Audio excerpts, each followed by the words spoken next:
Hello everyone, my name is Cheyenne and I've just started my third year as a music education major, and last year I went on a study abroad trip through my school and an affiliate program to Rome for 3 weeks where I studied Pagan Culture for a general education course credit. It was my first time traveling internationally, sort of by myself, and it was, even though it sounds a bit overrated, a life-changing experience. I want to share some tips for studying abroad and to create a Tips for Studying Abroad series.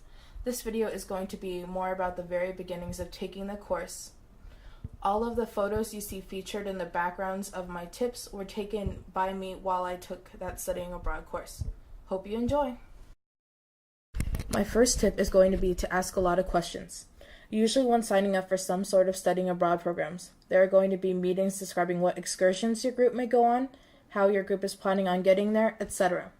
In my case, one of the required meetings was just sitting there and signing paperwork promising that I would not sue the school if I broke an ankle or something like that during my trip. In any case, it is during these meetings that you can have your concerns addressed. These are some of the questions that you may want to start thinking about. If I'm studying abroad through my school or through another program, does it count towards the completion of my degree, and do I want it to? You may want to consider this because it may affect whether you decide to take a certain course or not. Do I have a passport? Do I need to get there by myself, or do I travel to the location in a group? Do I need to get shots? Are there any deadlines to apply for this program? Do I need any letters of recommendation? Are there scholarships available? What's my phone plan going to be like while I'm over there? These are some questions that you kind of want to have when you first start thinking about studying abroad. And if you can answer these, you're off to a great start. My second tip is to book your plane tickets, hotel reservations, or any other things similar to that early. Sometimes when you're studying abroad, you may want to leave a bit early so that you have time to explore the country on your own. The earlier you book your ticket, the easier it'll be. Sometimes it'll even be cheaper the earlier you book it. Make sure you arrange transportation to and from the airport.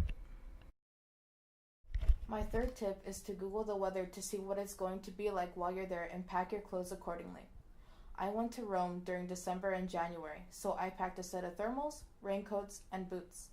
There was one day where it rained so hard that it soaked through the 4 layers of clothes that I was wearing. 4 layers may seem excessive, but I'm from California. It doesn't rain here very often, and it usually won't dip below 50 degrees Fahrenheit. My Californian wardrobe did not hold up to the harsh European winter. My fourth tip is to tell your bank that you're traveling internationally. You do not want to end up with your bank cards frozen while abroad. That would leave you in a very sticky situation.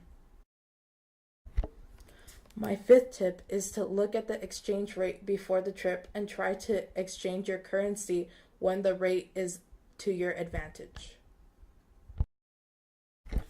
My sixth tip is to talk to your phone company and find out which phone plan will be the best for you while you're abroad. I had T-Mobile, and at the time their international plan came with unlimited text and data and 100 minutes of talk for $20 more a month than I was paying. I only stayed in Rome a month, so that wasn't too bad. I didn't have to replace the SIM card or anything while I was there. If you have a phone plan that is more pricey, you can just buy a SIM card in the country that you're in and replace it while you're abroad. This is usually a cheaper option, especially for people who are spending a semester or a year abroad.